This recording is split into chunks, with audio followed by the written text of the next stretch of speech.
Good evening and welcome to the May 2022 meeting of the Omaha Public Power District Board of Directors.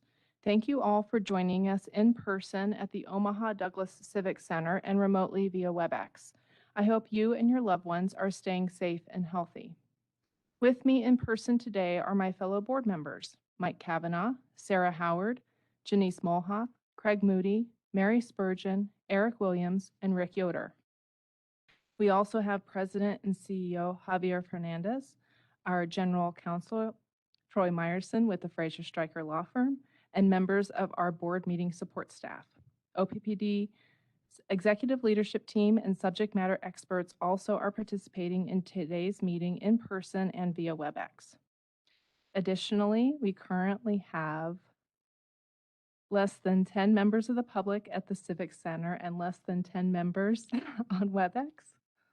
Okay, consisting of OPPD employees and members of the public. As a reminder to board members, executive leadership team, and OPPD staff, please mute your microphones to reduce background noise. To members of the public, thank you for attending. You are in listen-only mode. If you have any technology questions, please use the chat feature in WebEx to communicate with the event host. If you are disconnected from the WebEx conference, we ask that you rejoin in the same manner as when you originally joined. I will now ask a member of OPPD's physical security team to provide the safety briefing for our location and for Javier Fernandez to provide other safety reminders. Josh? Tonight's board meeting on this rather sticky evening, which does bring up one thing to bring up for a point of safety is on these types of evenings and days, please remember to hydrate. You want to make sure that we're staying hydrated when it's as hot as it is out here. As always, we have had some safety briefings in this room earlier to this meeting so that we're aware of where we need to go in the event of an emergency. But for the members of the public and members that have not been here in the past, there are emergency exits on either end of the room. In the event that we do have to evacuate or go to a severe weather shelter, myself and Joe Lemaster in the back will be happy to help everybody into either the shelter or the exit via the stairwells. There are fire suppression and first aid equipment by those stairwells as well. And we've also brought a little bit of an extended first aid kit as well in case anybody is in need of anything. We'd also recommend that in the event of those attending virtually, that you also be aware of where your personal first aid and fire suppression materials are. And it's always a good idea if you are home alone or calling in from some location alone to have someone that you trust know where you're at in the event that you might need something in reference to an emergency. So with that being said, I hope that everyone has a good meeting. Thank you. Thank you, Josh. To round the safety briefing, we changed our slide this month a little bit, but the content is the same. On the physical safety, Josh just walked us through the most important physical safety aspects for the room, for the meeting. I want to focus a little bit on the psychological safety piece, which is probably just as important as physical safety. It's for every member of the OPPD family, of the OPPD community, employees and visitors to feel safe when we are sharing ideas, challenging ideas, making sure that we have a robust and respectful debate. That is how we all become better at what we do. We foster a culture of respect, culture of curiosity. When we ask questions, it's seeking to understand, continuing to build a culture of trust, promoting healthy conflict. It's not avoiding conflict, but promoting that healthy conflict, and really trying to incorporate as many perspectives as we possibly can. This is one of the things that we try to do also with our ERGs, employee resource groups, trying to foster those multiple perspectives to have an equal voice at the table. And with that, I'm going to go to the next slide, please, Ms. Hinders. Beware behind the wheel. We see statistics all over the place. I believe that 2022 continues to be a very deadly year, not only in Nebraska, but nationally. The number of deaths and accidents on the road continue to increase.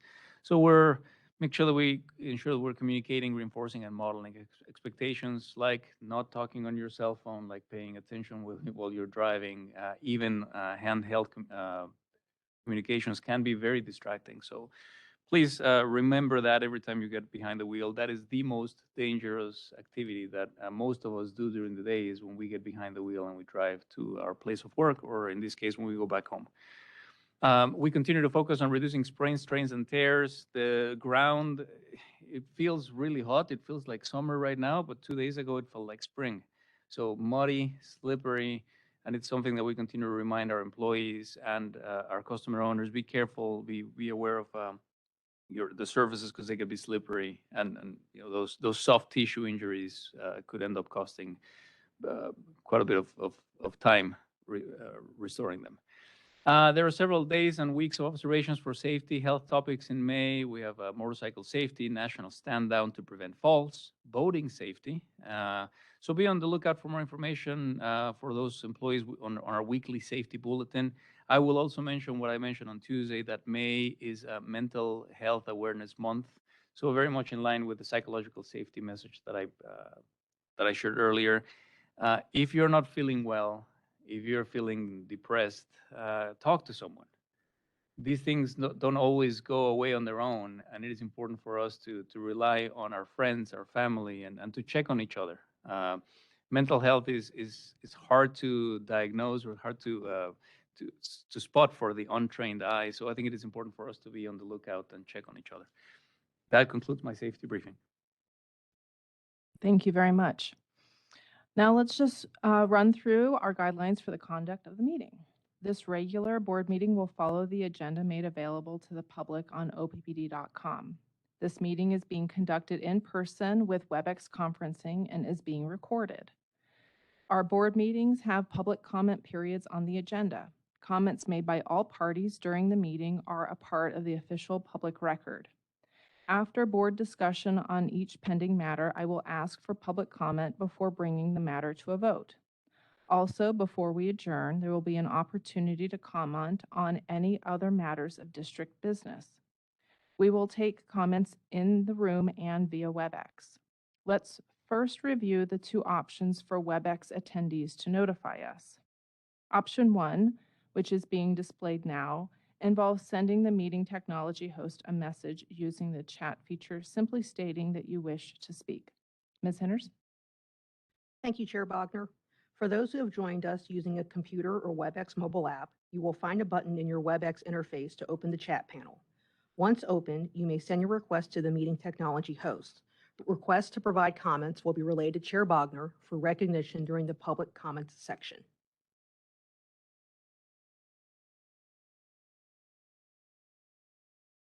Option 2, which is being displayed now, involves the hand raise feature. Ms. Henners? WebEx allows attendees to virtually raise their hand. You may use this feature to indicate to OPPD that you wish to be recognized to provide comments. The hand raise button can be found in the lower control bar of WebEx. After you have provided your comments, please press the hand raise button to virtually lower your hand. And for those who have joined the meeting using only a telephone, WebEx has a hand raise feature that is activated by pressing *3 to raise and lower your hand. When we see your hand raise, we will acknowledge you by referencing a portion of your phone number. For example, caller with the phone number beginning in 402-123.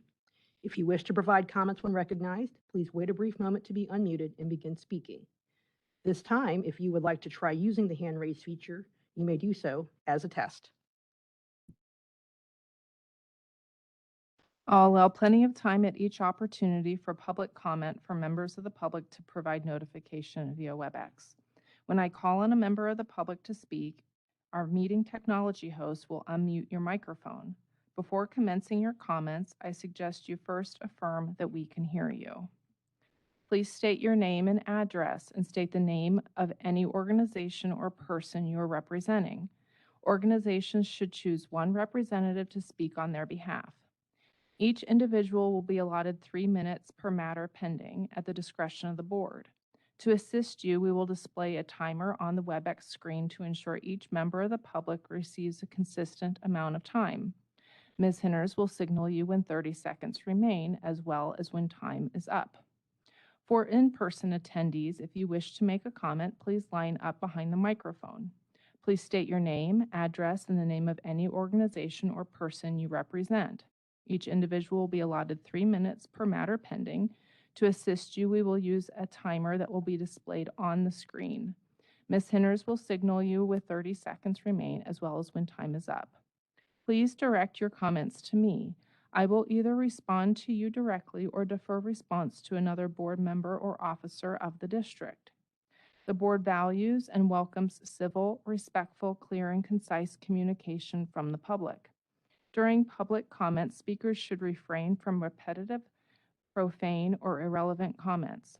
Speakers shall refrain from polling the board, as such vote is not on the agenda and prohibited by law. If you have written materials, please email them to Ms. Henners at mfhenners, that's MFHINNERS @oppd.com, and she will receive them on our behalf. For those at the Omaha Douglas Civic Center, please hand your materials to Ms. Henners.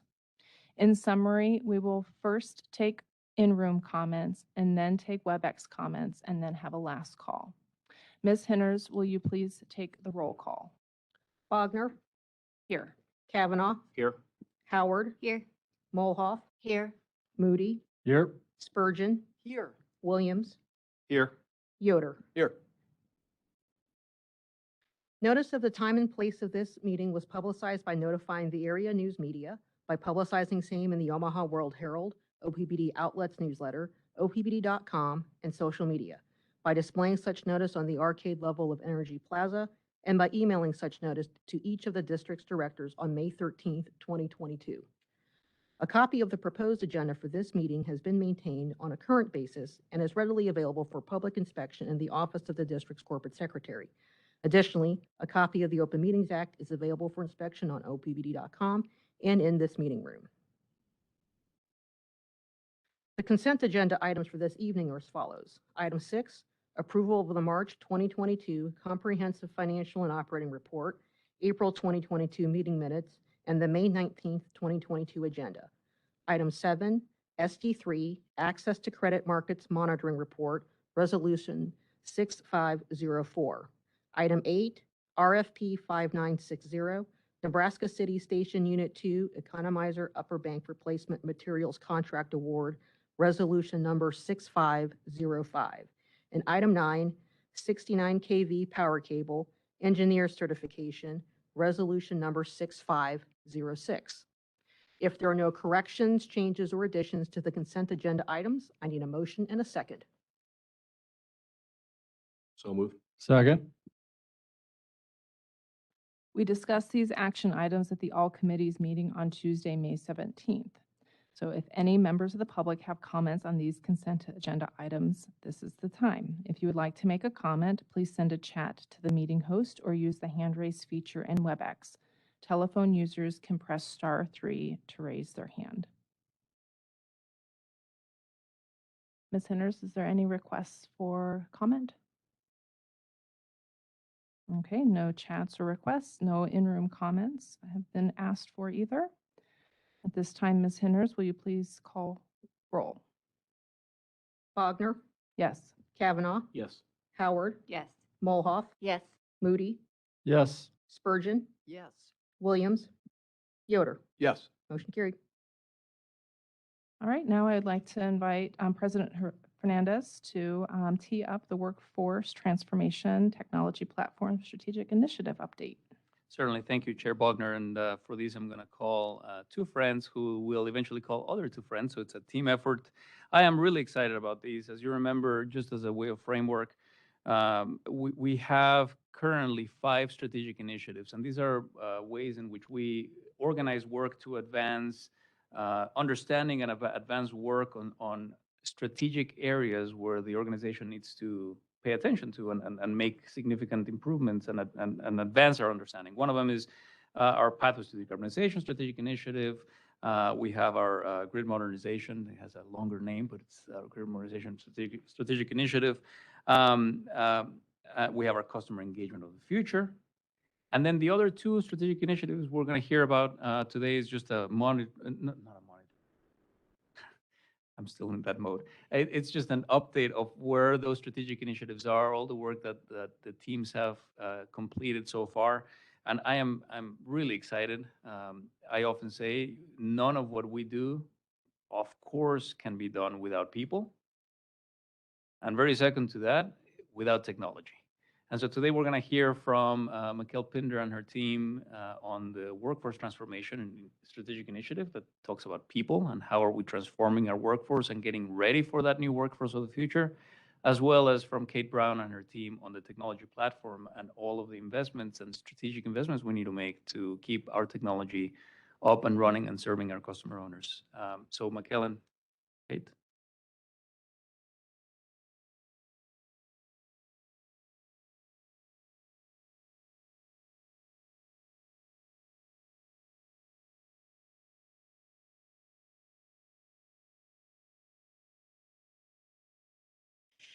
Good evening, directors. Good evening, members of the public. Workforce transformation and the technology platform strategic initiatives have opted to come to you in a joint effort today because we are, in fact, the initiatives that are supporting the others. So you've given us some heavy lifts there. We are charged with decarbonizing our fleet. We are also modernizing the grid, as CEO Fernandez has mentioned.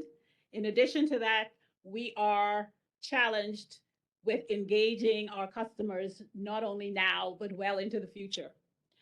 To do that, the two strategic initiatives that are here before you tonight are here, and we actually support all those efforts.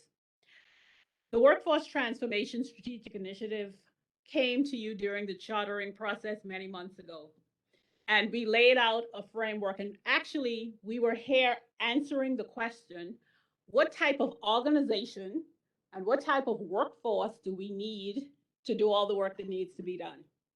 And so we are here tonight to continue to answer that question. Again, many months ago, we laid before you this idea that we needed a workforce that was going to be focused on learning.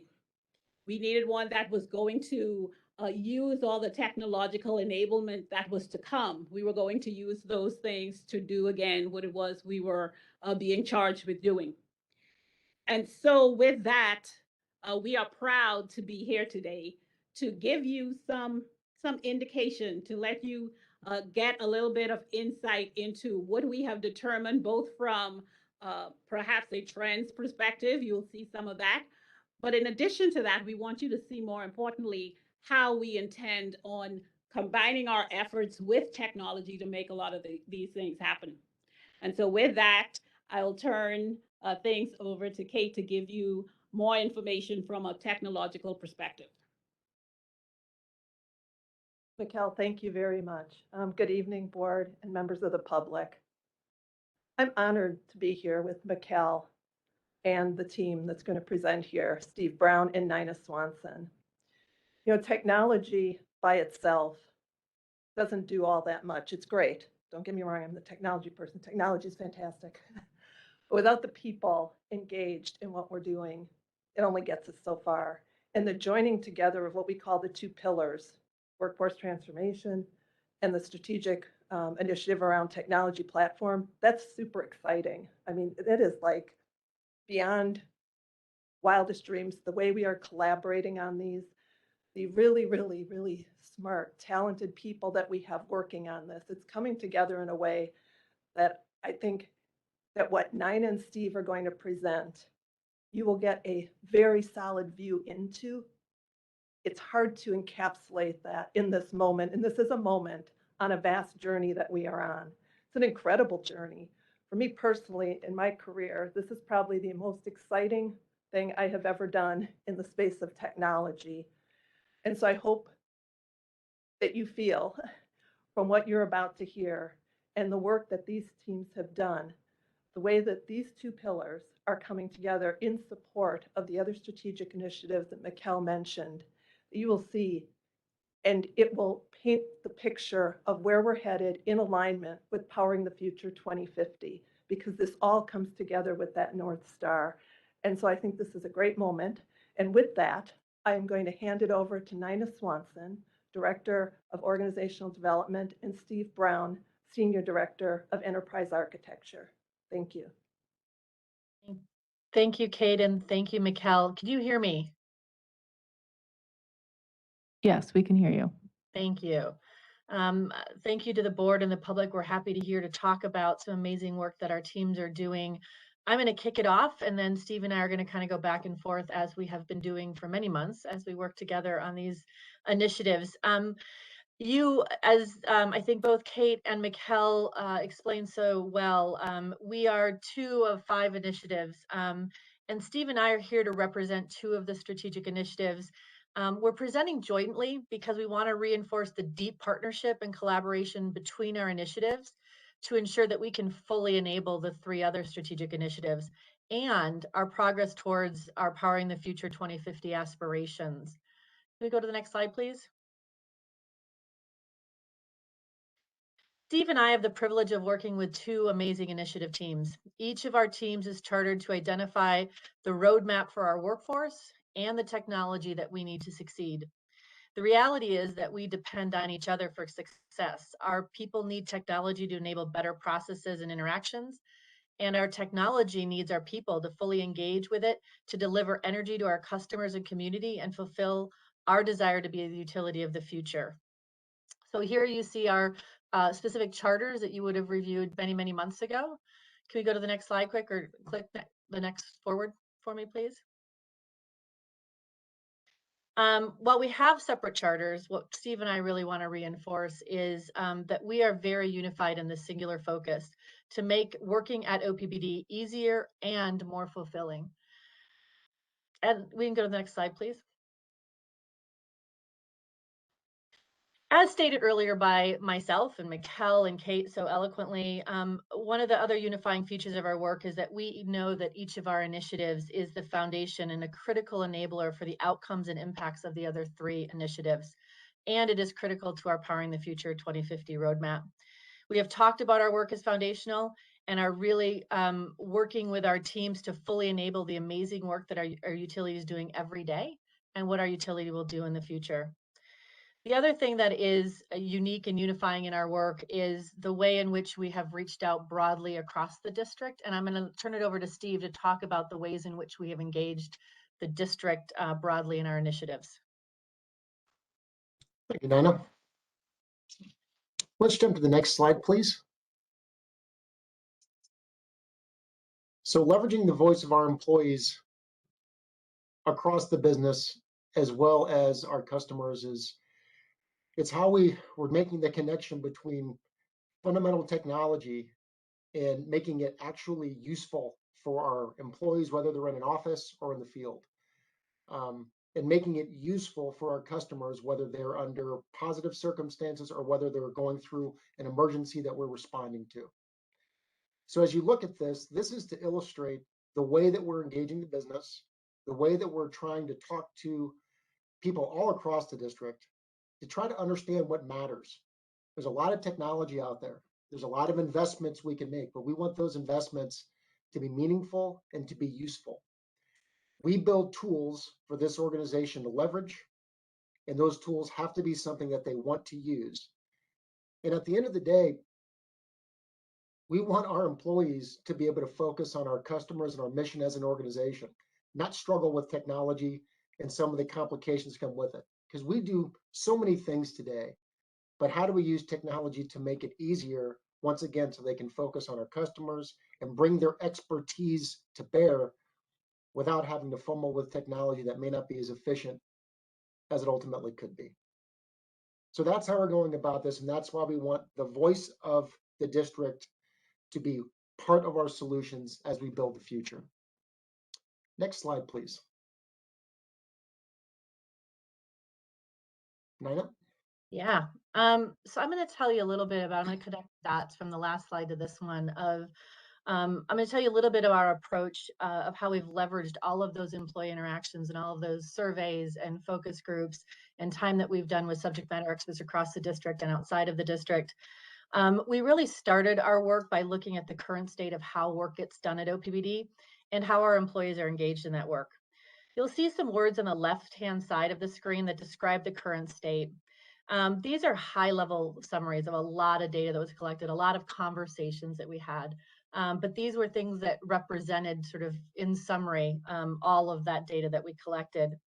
Our team also looked at workforce trends outside of OPPD and outside of just our industry of what does a future work look like? What does a future workplace look like? What does a future workforce look like?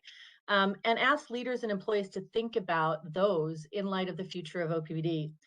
You're going to see words on the right side of the screen under future state that describe what we learned about the future of work at OPPD. And again, they're very high level summaries of a lot of data.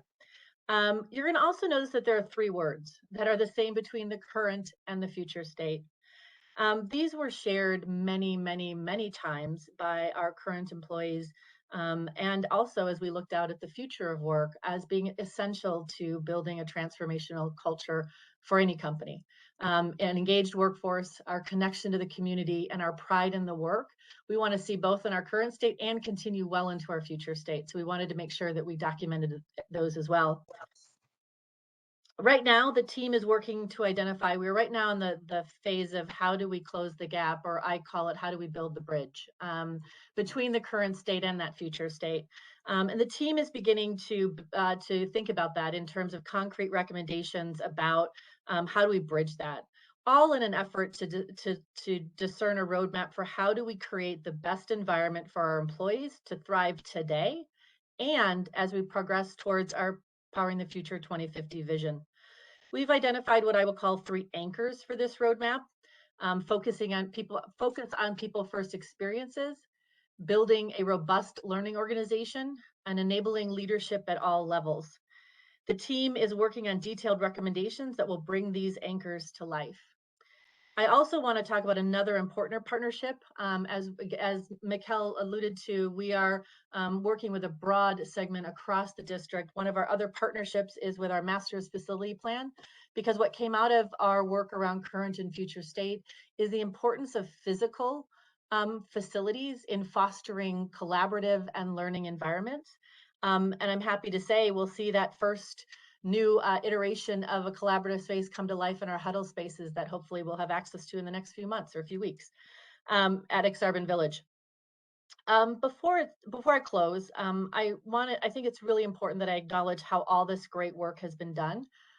I have been in several organizations where transformations like this have been underway, and typically the mandate from our senior leadership team is, hey, HR, go fix this. Go figure this out. You're the human resources folks, you're the people. But here at OPPD, we didn't do that. This has really been a grassroots effort, meaning the employees who are engaged in this work represent all of the business units and departments across OPPD. They are not all human capital professionals, although we have been involved, but they are employees who have been enabled and empowered to craft this path forward. I think this is important to note because the impact of this work is on all of our employees across the district.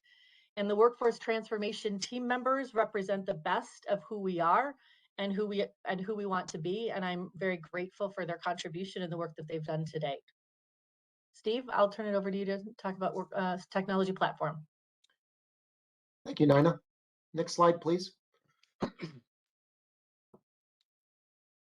So we're going to jump into a little bit of detail, and we're going to talk about the vision we have for this organization and the journey we have already started. So through our partnership with Nina and team and Mikkel, we've learned a great deal. We used a similar story almost a year ago to describe where we were taking the organization from a technology perspective and what it would look like tangibly in the field, in the office. So as we look at this, we talk about modernizing field service management. We envision and we are starting to build an environment where we have far smoother and far more accessible tools for our field workers, specifically things such as geolocation. The reason we focused on this is because we know that through having solid understanding of the location of our assets, that directly correlates to faster restoration and ultimately servicing our customer. From a proactive perspective, it allows us to make proactive decisions based on trends, which we'll talk about here in a moment. So when we think about the storms we went through, not too long ago, we envision a scenario where we know when you're out of power the moment it happens, before a phone call is made. We know that we are connected and we're able to respond immediately. That's our vision for the future. And we believe that, once again, that contributes to not only what we believe we want to do for the district, but there's a direct correlation to safety across the entire district for us to be able to respond faster. So how do we enable, once again, folks in the field to make better decisions? We talk about, asset history, geolocation. These are the fundamental tools that I referred to prior. We talked about the ability to know what's available to them, what's nearby, what resources do they have available so they can take action faster, whether it's under emergency conditions or whether it's proactive. And then once they do take action, how do we make sure that the things that we need to service this district are replenished and ready for the next either emergency or proactive decision we might make? So that's an example of how we see field service management and field enablement going. And as I mentioned, this process of building this tool set out, it has started. So let's talk about the customer relationship. When we think about customers and what they're going through, right, which is something we think about a lot, how do we make sure that they know what's going on? Everybody deals with different circumstances. When the power is in question, how do they know when it's going to be restored? If power is being worked on nearby, how do they know how long it's going to take? How can we proactively communicate so they know what's going on and they are informed? So we envision a future where our customers are operating and are aware in lockstep with our response and our plans, so that once again, they can plan their lives and adjust accordingly. And then we talk about the proactive side. We know that we track the grid, we try to gather statistics, and that ability continues to grow more and more. Our grid is becoming smarter. As we think about the people that run our control centers, how do we enable them to be as proactive as possible? How do we empower them so they have information at their fingertips to perform advanced analytics and use the data that we collect and protect to make better decisions, once again, regionally, as we look to the future and as we evaluate what's happened in the past and bring those together and make better investments and create ultimately a more reliable playing field, a more reliable service to the district. So there are a series of foundational services that are being built to enable what I just described. We can't do all of this at once, of course, but we are systematically putting the parts and pieces in place in order to enable the scenario that I just described. And we're doing this, once again, with the voice of our employees and the voice of our customers embedded, so that we do these things the right way, in a way that is useful and can be consumed. We want these investments to be good investments that are not just good investments from an IT perspective, but from someone in the field who needs to get the job done. Can they do it, and did we make it easier? That's our measure of success. And were they able to ultimately service our customers? Next slide, please. So, going back to where we started to reinforce the message, we know that technology doesn't do much without people. And as we continue to go forward, we want to maintain a very tight connection with our workforce, because we believe that connection translates to better customer service and performance overall as an organization.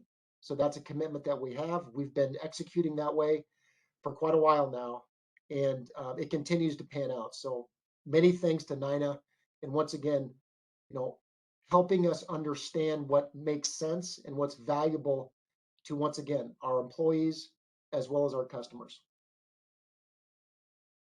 Next slide. So this concludes our presentation. I would extend an invitation for questions from the board or from the public. Thank you. Yeah, would you like to make a comment, Javier? Yes, thank you. Just to round up and to thank the team and of course the board you want to have any questions. But really, what I'm so proud of what this team has done, and what you got right now is a incredibly high level overview of these strategic initiatives. Behind these strategic initiatives, there are lists and lists of investments and work products and work streams and resource planning that is being guided now by charting these North Star that Steve just described for us. This idea that a customer owner, when they lose power, we will know immediately, and we will be able to provide a lot of information that we currently cannot provide because of that lack of technology. So I want to reiterate that this is a very high level presentation, but there's the work plans that we have in 2022, the budget, the prioritization that we're planning for 2023 clearly has been and will continue to be informed by the work streams from these initiatives. As Kate said, this is exciting. It's one of the most exciting things that we've done, and I agree with that. I'm very, very excited, and I want to thank the teams that have worked really hard on integrating the transformation that we're seeing with our workforce and the transformation that we need with our technology platform. Thank you. Okay, board, would any questions or comments? Go ahead, Director Molhoff. Sure. So I really appreciate that you're going down to the different levels of the organization to implement this. You know, some people just don't like their cheese moved. And, you know, on a personal note, I don't like it when they change my technology. I don't like it when I have to get a new phone. So there's going to be a lot of buy-in that we're going to need from the entire organization to make this successful. So, you know, I'm sure that you thought of that, but there are people who just want to do the same job they've been doing all along, and they just want to continue to do that. They've done excellent work, and they just want to continue to do that. So I guess really a comment more than a question is make sure that we're bringing kind of everybody along in this, because we're not all excited to transform. It's necessary, and it is exciting to me, but not every employee will buy into that. So thank you.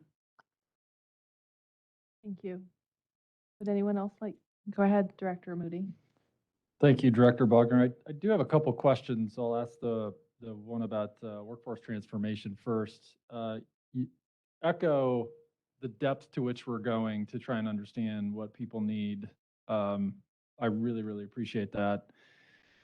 You also mentioned that we did a little external research to try and understand, you know, what the marketplace trends might be towards workforce transformation. And in light of, you know, I was almost going to say post-pandemic, but we're not in post-pandemic. It's still here, but we've got some sort of a new normal that we're still trying to figure out. So I guess I'm just kind of curious if there were any notable differences between what we heard from OPPD employees in terms of what they want versus what we're hearing elsewhere, given that, you know, we're a massive utility and there are likely some obvious answers to that, but anything stick out in terms of differences? Thank you for that question, Director Moody. The biggest thing I would probably talk about is, because I think you mentioned it, and I don't think we can underscore it enough, but this workforce transformation work has been done in the midst of probably the biggest workforce transformation this country has ever seen. So I say that because what it has unleashed is further expectations around flexibility, whether that be in where I work and the type of work that I do, but also people really being aware of wellness and mental wellness, and desiring to be able to craft a work life that allows them to maintain that level of mental health, physical health, spiritual, all of those areas of wellness. I think those are two things that became very clear at OPPD as we went from many of our workforce from working in an office to working at home, and then for many of our field employees to having to work around the challenges of having children home from school or children not in daycare and swapping out with spouses and partners and all of that. That whole work, I think, is leading to that desire for wellness and the desire for increased flexibility. So I don't think it's a huge difference. I would have maybe anticipated, had we not lived in a pandemic, it might have been different. But I think the pandemic was a organizational and worldwide experiment in what happens when we have to step away and do things differently. So I think those two things still resonate both internally and externally, but I think that that resonance is probably stronger than it might have been had we not been living in a pandemic. Yeah, that's great. Thank you. Thank you for that. And I'll draw a connection real quickly here to the strategic initiative around decarbonization, and the way that our employees work and where they work from is related to our long-term net zero goal to be carbon free, right? So fascinating. Okay, second question, and maybe this is a question for future consideration. But Javier, you talked about, you know, the depth of information and all the work that's happening on the technology side behind the scenes, and I found myself thinking, I wonder what the short-term priorities are, because we've talked as an organization about, you know, the opportunities that we have around technology to address issues that are sort of linked to or connected to that. You know, we get at a board level, we get through systems, we get all sorts of fun little updates on things that we're buying and purchasing, which are important and great, but I'd be interested at some point in kind of understanding at a really broad level what some of those priorities are from a technology standpoint, so that we can have line of sight into that. Perhaps for another time, that's totally fine, but just planting the seed. Thank you. Okay, would any other directors like to make comments? Have any questions? Very good. I'll just conclude with my comments. I really appreciate the slide that had the 5 bullet points and kind of the steps. If you don't have to go back to it, but that kind of talked through, you know, how the field technology will help enable some of the, you know, storm restoration response and that type of field work in a more timely, you know, more accurate and more timely way to get people back online quicker. And that obviously feeds into, you know, customer appreciation for the work and customer engagement. And I just reiterated how this is foundational work for some of the other initiatives that we have going. So thank you very much for the presentation. Okay, at this time, we will move on to the president's report. Mr. Fernandez. Thank you, Chair Bogner. I'm going to start my president's report, as I always do, with a summary of how did our generation fleet perform. Our baseload generation for the month of April, as you can see here, Nebraska City Unit 1 was unusually low at 14.5%. You may wonder why. That unit had a planned outage during the month of April. It started on April 8th, and it was a 3-week spring planned outage. Again, getting the unit ready for the summer months, so that explains that lower capacity factor than on Nebraska City Unit 1. Nebraska City Unit 2, capacity factor of 55.8%, mostly online. We had one forced outage related to a boiler feed pump. But for the most part, it remained online for the month of April. North Omaha Units 4 and 5, capacity factors of almost 65% and 50%. They remained online for the month of April. We do have an outage on one of those units that we will report next month. But for the month of April, they performed as they were plan to perform. We don't have any inventory challenges for coal in our Nebraska City or in our North Omaha stations. Still approximately 47 and 45 days of inventory on coal on hand on those two, which is something really good to know. On next slide, please. Our April balancing generation. Please note that we used to call that peaking generation. Balancing generation because we're running these units not necessarily only at the peak times, but we run them to balance the rest of our load. Our balancing generation ran a little bit more. Cass County had a capacity factor of 0.5%. and our Sarpy County station a capacity factor of 1.6%. Even though they ran, they didn't run that much. When they run, they become some of the most valuable units in our fleet. I can tell you that next month we will have a little bit of a different story. You will see North Omaha Unit 1 and 3 online. In fact, those 2 units were on yesterday. They are coming offline, but the market has been calling on them. It has been unusually warm for this time of the year, and with other plants in the region being offline for maintenance and planned outages, this is where we are seeing our balancing generation being called to help balance. Next slide, please. April renewables, renewable energy contributed 53.9% of OPPD's retail energy sales. More than half of OPPD's retail energy sales our renewable energy contributed to more than half of that for the month of April. Of course, this is the shoulder months where there's healthy wind production. Our wind capacity factor was 58.6%.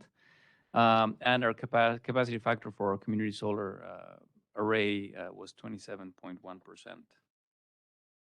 Next slide, please.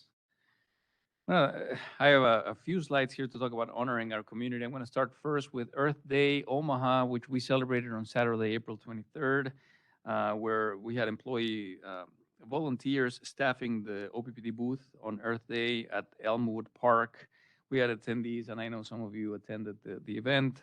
We had attendees stopping by our booth. They could learn about our new Greener Together program, check out some electric vehicle chargers programs we have, and walk away with pollinator seed balls to plant at home. This is a very popular event with our employees, and we had good representation from OPPD. Next slide. 3 days later, we had Arbor Day, which was celebrated on Tuesday, April 26th.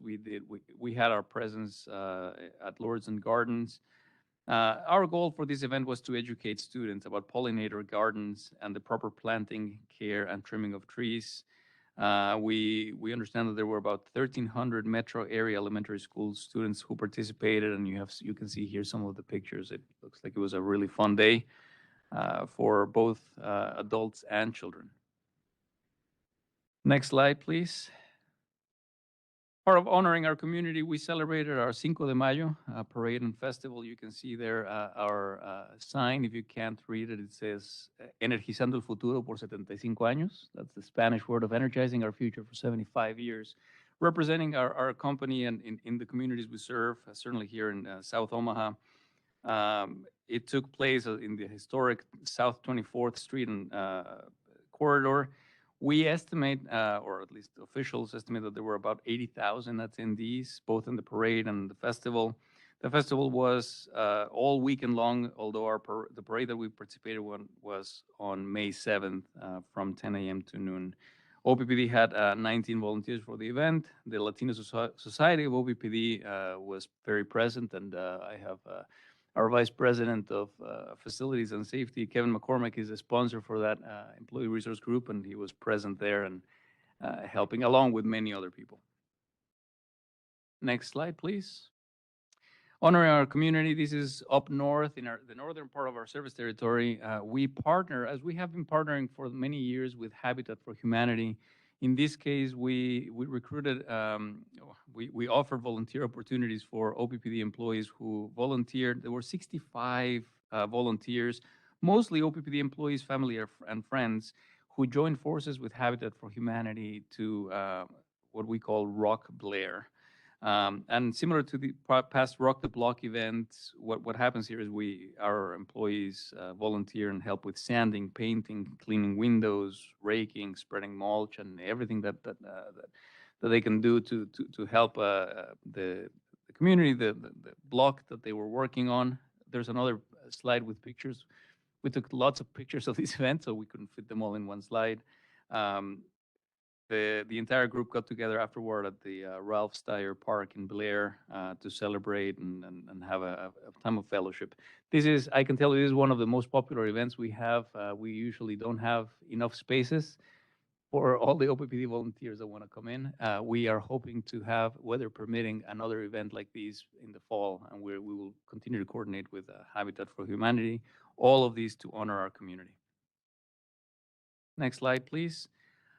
I am very proud to share with our board and with our customer owners that OPPD received the 2022 Environmental Champion Award from Escalent. This is a customer certified award, really where customers rate utilities highest on being committed to clean energy and providing programs and tools that help them lower their energy consumption. So this is a program, this is an award. We don't apply for this. This company do surveys across the United States, and we were ranked as one of the top utilities from an environmental perspective. These studies that Escalent has run found that 70% of utility customers nationwide believe climate change is happening, and 60% of them say their utility should spend more on clean energy technology. And customers cite clean environment as the second most important cause for a utility to support. So this is something that I'm proud to receive, because it really shows that customer owners see the work that we're doing and that they appreciate that work for us. Next slide, please. Continuing on the honoring our community front, I mentioned last month the work that our employees had done to collect food and medicines for Ukraine. This is on that same topic, but when OPPD heard Ukrainian refugees would be relocating to Omaha, the question was asked, how can we help? In this case, because of the nature of the work we do and the volunteers in our employee resource groups of Global Connections, they came up with the idea of light bulbs as a necessity shared by the organizations assisting with the resettlement. So we got together and donated and try to gather as many light bulbs as we could to help those new families coming into Omaha and our service territory settle as they flee their country. Next slide. I am excited to share with the board. I think I've shared with most of board members. I was selected by the Chamber of Commerce to chair the Urban Core Committee, which is a committee that is part of the Chamber of Commerce. It's a committee that has existed now for a while. It was chaired by other people that did a lot of work in coming up with a plan. And the Chamber thought it was time for new leadership to continue to inject energy into all the work that's happening with the Urban Core. The goal here is to support development and redevelopment of residential, commercial, office, and other real estate and related transportation infrastructure to keep our downtown urban core vital and relevant, and attract more jobs and people to continue to live in the downtown core.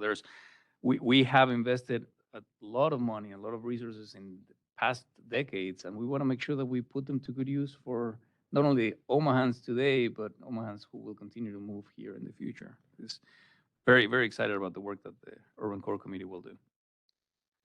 And last, and I'm going to do an in memoriam here. Mr. Walter Pond, a cable splicer, died on January 7 of 1983 from injuries received during an underground vault explosion just west of 16th Street and Harney in Omaha. Fellow employee Steve Slayton was also with him in the vault and recovered from his injuries. Walt was 56 years old and had been with OPPD for 30 years at the time of his death. Walt was known as an expert splicer. He trained OPPD apprentices and even worked with cable manufacturers to ensure OPPD had the best materials all the time. He was survived by his wife, Kathleen, daughters Diana and Marianne, 5 brothers, 6 sisters, and 3 grandchildren. And if you allow me, I will take an opportunity, because we will be celebrating Memorial Day. And at OPPD, we have a tradition where we have a day of remembrance, where we remember all the men and women who have sacrificed their lives for our country, and in this case, in the line of duty. So if you allow me just for a little bit, I'm going to read the names of the 18 people who have died in the line of service. I talk about them every month, but let me take an opportunity to do that. Edward Ronca, April 16, 1946. Herschel Lunsford, April 17, 1947. Arthur Packiser, February 25, 1948. Wesley Hicks, July 17, 1950. Larry McGrew, May 16, 1951. John Broderick, June 22nd, 1953. Argyle Harshberger, September 23 of 1953. Lawrence Wood, June 20, 1964. Mervyn Stangl, September 7, 1965. Dwayne Wilson, July 22 of 1968. Michael Thomas, July 10, 1974. Michael Formanek, January 19, 1981. Walter Pond, January 7, 1983. Jimmy Dobbs, May 4, 1988. Paul Nyman, June 19, 1989. Christopher Merrill, February 23, 1990. Ken Kitchen, December 27, 2000. And Michael Johnson, December 10, 2002. We remember you, we honor you, we thank you, and we are working really hard for this never to happen again. That concludes my President's report. Thank you very much. Okay, the last agenda item we have is the opportunity for comment on other items of district business. As I mentioned in my opening, we will take in-room comments first and then move to WebEx. So if members of the public in the room would like to make comments, please move towards the podium. Mr. Begley, you have 3 minutes.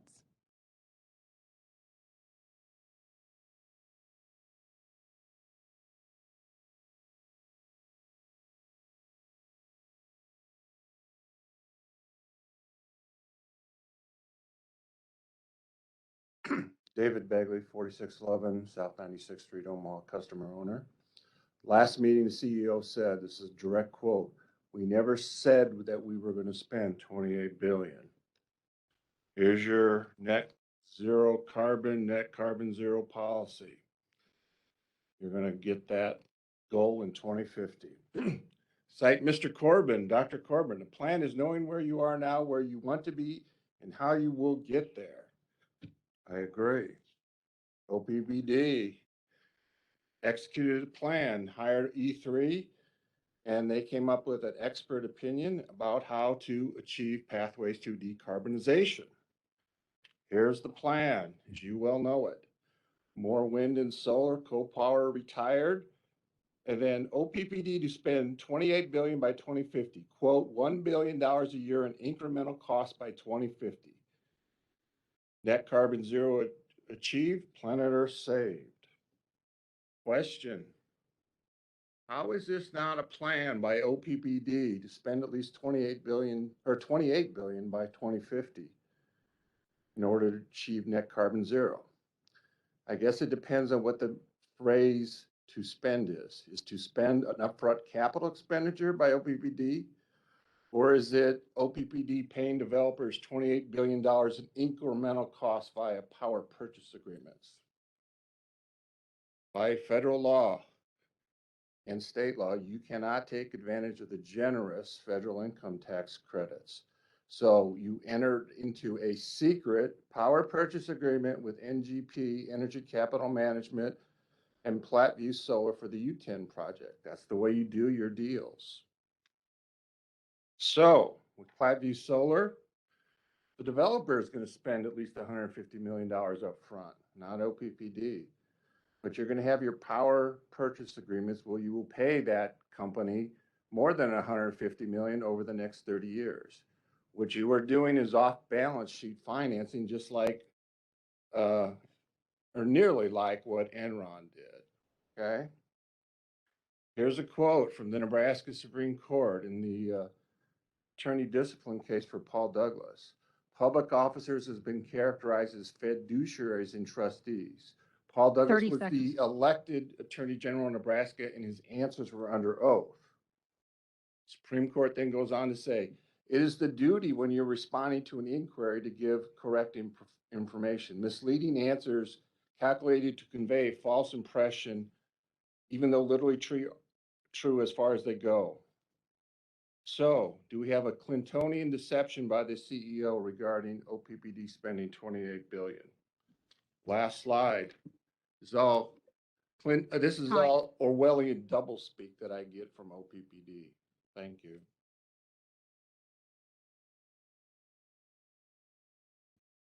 Thank you for your comments. Are there any other in-room comments? Hello, my name is Ann Belstorff. I'm an OPPD owner customer. My address is 323 N Road, Douglas, Nebraska. I'm here to address the OPPD Board of Directors with some concerns I have with the board member, Mr. Rick Yoder. On Wednesday, May 11th, 2022, the Next Era Energy Company held a meeting in Syracuse, Nebraska. Next Era advertised this as an informational meeting about the proposed Panama Wind Project. The advertisement said, "Stop in, meet our team, ask questions about the project." Next Era asked that we write our questions on cards. They stood in front of us, sorted the cards, asking only the questions they wanted to address. They censored the questions as they read them, often providing vague answers. This was far from an open forum. There was no transparency. I've been told that OPPD is not involved in the Panama Wind Project. Next Era had a panel of individuals to answer questions from which Mr. Yoder was a member. My issue with you is that during the introduction of yourself, and I paraphrase, you said, "My name is Rick Yoder. I am your OPPD representative. I ran for this office. I served 7 of the 13 counties. I ran for this office 6 years ago, and I've learned a lot since getting on the board." My point being, you are an elected official, and as such, you are to represent we the people. You clearly stated in your introduction that you were our OPPD representative. When it came time for you to answer your first question, you forgot to state your disclaimer until the gentleman next to you covered your microphone and reminded you to do so. At that point, you did offer a disclaimer. My husband and I filed a complaint with OPPD on May the 12th, 2022, with which we felt was a conflict of interest on the part of board member Mr. Rick Yoder. We did receive confirmation from Amanda Bonger. Following our filed complaint, Mr. Yoder sent us a series of emails with everything from his credentials for being at the meeting to Mark Twain quotes implying our ignorance. These emails spanned 3 days. I've since looked into your campaign contributions, which is public information. You have taken many smaller contributions, but there was one contribution that literally jumped off the pages at me. On October the 26th, 2016, you took $50,000 in-kind contribution from a special interest group called American Wind Action from Washington, D.C. You took this contribution only 12 days before the actual election date of November 8th, 2016. You 30 identified it as advertising mail-in media. This seems like a very large amount of money, and I question your reported use. I do so because you also reported contributions from the Unionist Printing Company of Omaha, Nebraska for $4,248.42 on October 31st, 2016, and $3,067.19 on November 4th, 2016 for mailing, printing, and distribution. So from my point of view, we have an elected official on our board of a public utility who was put in office by the voters. To me, this information calls into question the quality of representation we received from this board member since elected in 2016, especially at the meeting in Syracuse, Nebraska on May 11th, 2022. I'd like to thank the board for their consideration. Respectfully, Ann Belstorff. Thank you very much, Ms. Belstor, and I appreciate the reach out last week and the phone conversations that we've had. Okay, are there any other in-room comments? Seeing no one moving towards the podium, we will move to WebEx comments. It looks like David Corbin has his hand raised. Dr. Corbin?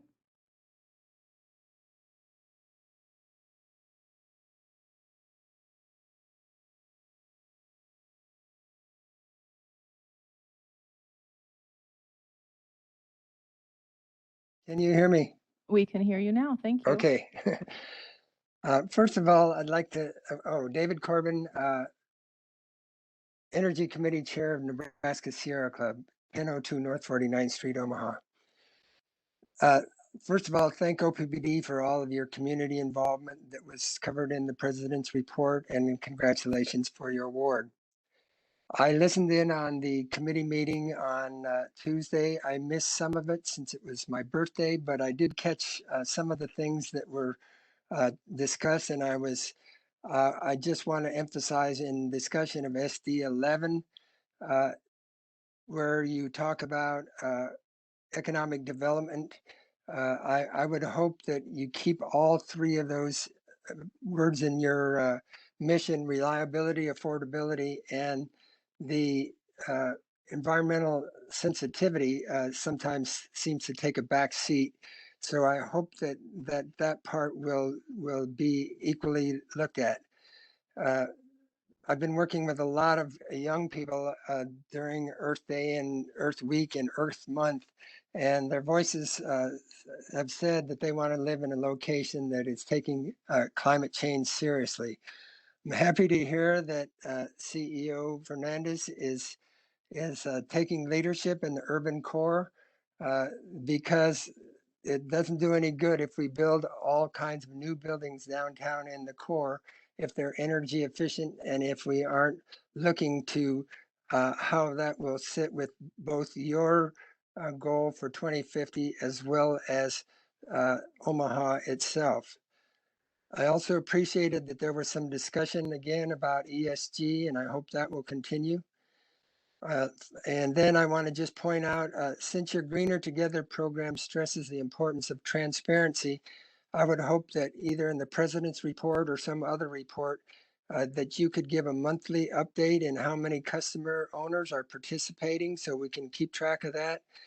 And finally, I appreciate that you've taken a look at some other long-established trade allies in solar industry to add to your list for solar allies. Thank you. All right, thank you very much, Dr. Corbin. Are there any other requests to make a comment? Mr. Pollack.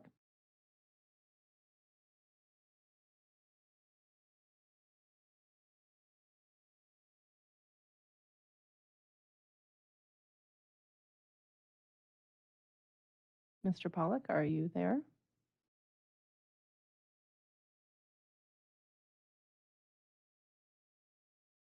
Mr. Pollock, you should be receiving a request to unmute your mic.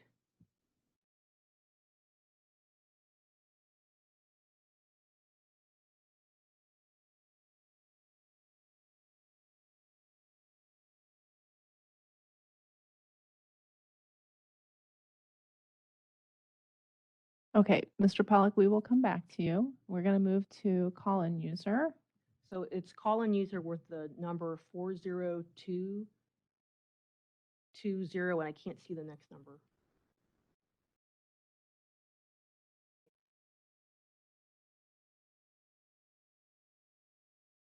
Is it 208? Hi, this Oh. is Frances Mendenhall. I think it's my turn. Yes? It is your turn. Go ahead. We can hear you. Oh, all right. Thank you. 3715 Hamilton.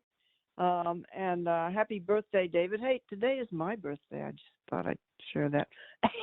But I only have 3 minutes, and I don't really need 3 minutes. I just wanted to say about Director Williams's efforts to get something in writing about the progress for Power with Purpose and getting the project done, the solar part of the project done. And you know, I really appreciate what he's trying to do in that area, and I don't see it as, you know, pressuring management at all. It's a matter of keeping the public up to date on what's going on and why. And I can give you one example of why I care about it. I would like to know what the effects of U.S. trade policy is having on efforts like ours to decarbonize.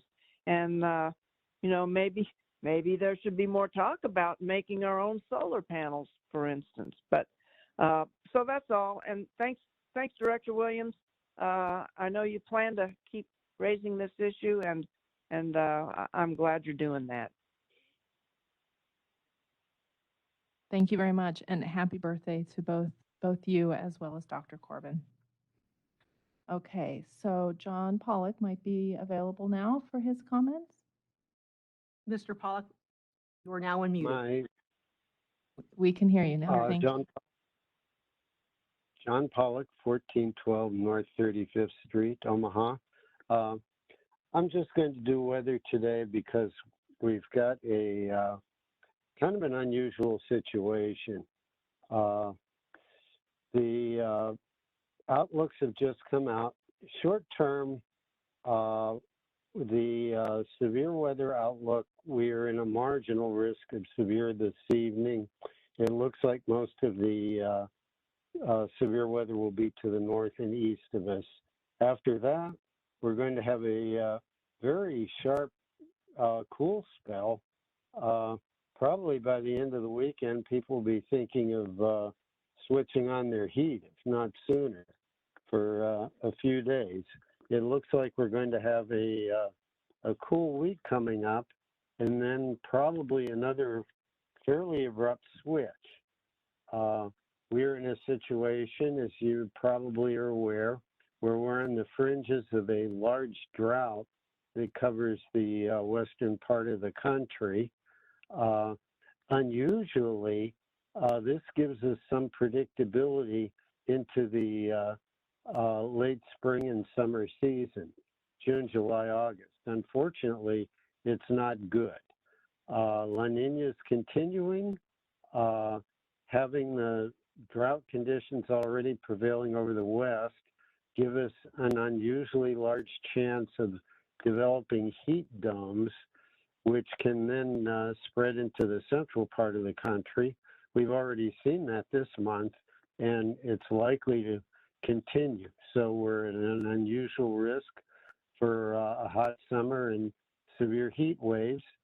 The other thing that happens when you have a dry weather in the west and humid weather in the east is that we come under an increased risk for thunderstorms with strong winds.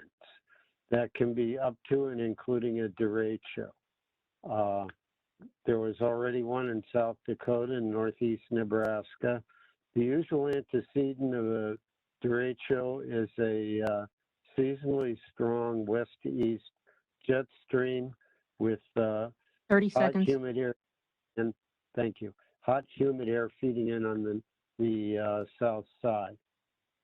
One thing for people to be aware of, when we get a severe thunderstorm warning, if the storms are advancing at more than 30 miles per hour, say 40 or 50, this is an indicator of severe winds, and you should be alert for that as part of the normal thunderstorm warnings.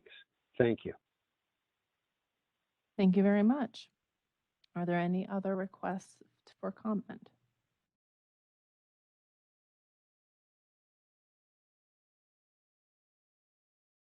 We don't have any chats or hand raises.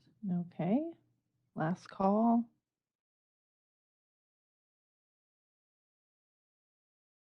All right. With that, we thank the public for participating today, and we are adjourned.